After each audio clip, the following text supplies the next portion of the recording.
పరిశుద్ధ నామమునకు మహిమ కలుగును గాక. క్రీస్తునందు ప్రియమైన దేవుని వల్లరా బాగున్నారా? దేవుని యొక్క మహాకృపలో మనమందరం బాగున్నాం. దేవుని సన్నిధిలో, దేవుని సముఖమందు దినదినము క్షేమమును, ఆరోగ్యమును, ఆశీర్వాదమును కలిగి ఉన్నాం.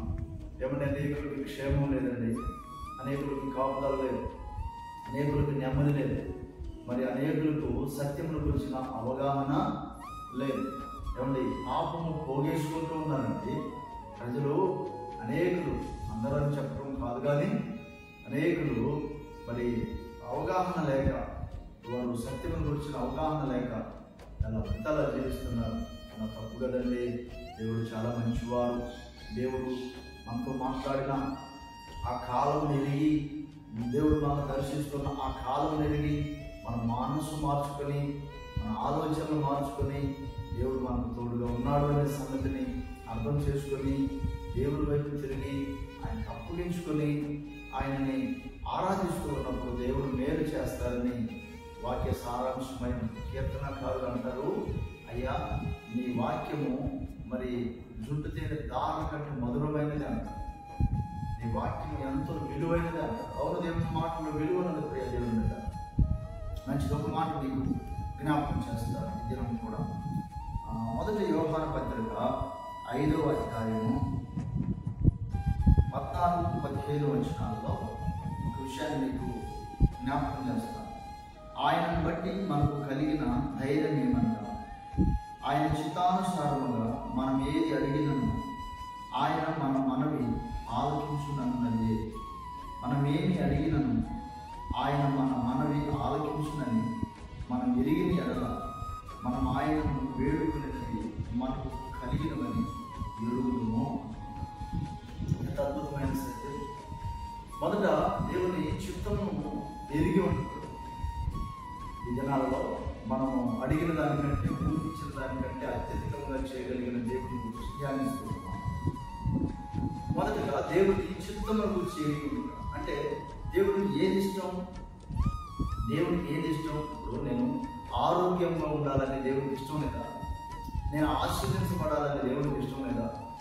నా బిడ్డలు అభివృద్ధి పొందాలని దేవుడికి ఇష్టం లేదా? కొంతమంది ఇవి కూడా అర్థం చేసుకోకుండా, నార్మల్గా ఇవి కూడా అర్థం చేసుకోకుండా మరి దేవుడి మీద నిందిస్తూ ఉంటారు. వారికి వారు నిందమొక్కుంటూ ఉంటారు. మనకి దేవుడు అంటేమో మనం ఏమి అడిగినను ఆయన చిత్తానుసారంగా మనం అడిగిన దానికంటే, ఊహించిన దానికంటే అధికముగా చేయగలిగిన దేవుడు, అత్యధికముగా చేయగలిగిన దేవుడు. దేవునికి ఏది ఇష్టమో మనం తెలుసుకుని అడిగినాం. దేవుని చిత్తానుసారంగా మనం అడిగినప్పుడు నిశ్చయములు మనకు సాధారణంగా కాదంటే నిశ్చయములు అంతకంతకు దేవుడు మనల్ని అభివృద్ధి పరిచే దేవుడు అయి ఉన్నాడు. దేవుడు విడిచిపెట్టాడు. ఆయన సమస్తంలో గొప్పవారుగా ఉన్నాడు. ఆయన మహిమ ప్రభావాలు ధరించిన దేవుడై ఉన్నాడు. ఆయన తప్పగా సహాయం చేస్తారు. ఈ యొక్క సమయాన్ని అవసరం ఏంటో, అక్కడ ఏంటో, ఇప్పుడు భవిష్యత్తు గురించి ఆందోళన, ఇప్పుడు కుటుంబాల గురించి ఆందోళన, ఆరోగ్యం గురించిన ఆలోచన, ఇవన్నీ కూడా దేవునికి ఇష్టమే. ఈమె కుమారుడు అర్థమై అంటారు, దావీదు కుమారుడా నజరేయుడైన యేసు, అయ్యా నన్ను కరుణించండి, అయ్యా నన్ను కరుణించండి అయ్యా. కేకలు వేస్తారండి, త్రోపక్కన కేకలు వేస్తారు. దేవుడు విడిచిపెట్టారా? దాంతో యేసుక్రీస్తు ప్రభువారితో వెళుతున్నారు.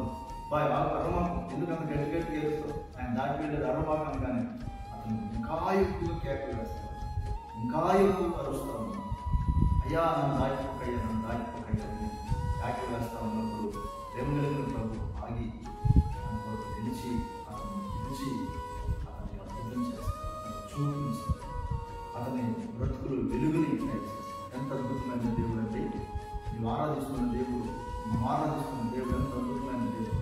కనుక దేవుడు వైపు తిరిగి ఆయన ప్రార్థన చేయి, ఆయనకి మనం చేసుకోవడం, ఆయనకి మరి లోబడటం, విధేయత చూపడం, ఇవన్నీ మన ఆశీర్వాదములకు వెతుకుగా దేవుడికి ఒక మాట ఇంటిలో భద్రపరిచి ఆశీర్వదించిన చిన్న ప్రార్థన చేయాలని ఆశపడతాను. ప్రేమగా ఉన్నతమైన తండ్రి, వందనాలు, గొప్ప నామం ఆయన పరిస్థితి వందనాలు. దేవుడికి నీ మాట అర్థం చేసుకుంటున్నాను. స్వస్థత ఏంటో, బలహీనత ఏంటో అక్కర్లేదు. సమస్యను ఎదిగిన దేవుడు సహాయం చేయండి. వాకులు బాగు చేయ దేవుడు సహాయం చేయండి. గాయపడిన అసమర్థం ముట్టండి.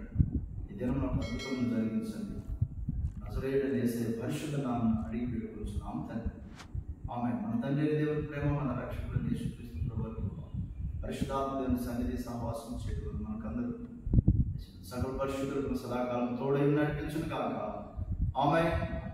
God bless you.